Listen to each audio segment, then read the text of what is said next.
multimedia. Siapa kisah? Nanti multimedia kan? Nanti multimedia dorang. Boleh. Terus Senarobik 4. Nasyid 2 lagi yang lebih. Boleh? Nasyid lah tu. Iyalah tu. Boleh? Okay. Boleh kan?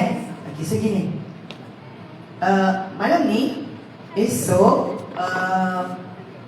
siapa yang nanti akan ambil, sebab sebenarnya Ustazah kita tinggal kot satu plastik.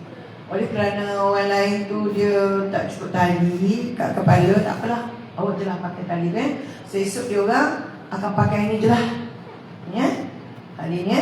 Bagi dekat dia berikut colour ni lah yang ada kat sini.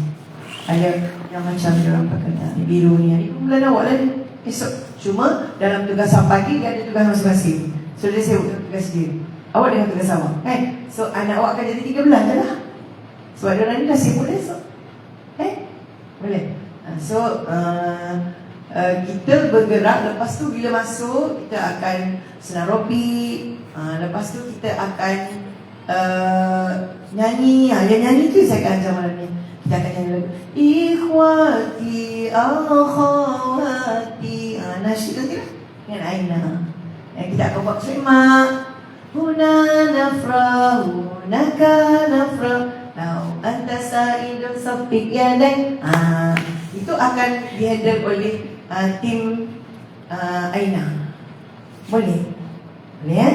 Kita tahu kita punya tugas tu apa. Boleh kan? So malam ni Akhil Latif akan pergi ke belakang dulu untuk handle tim kawan. Silakan.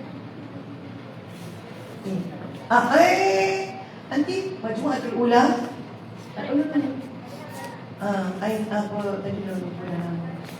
Boleh bagi ikut ikut sama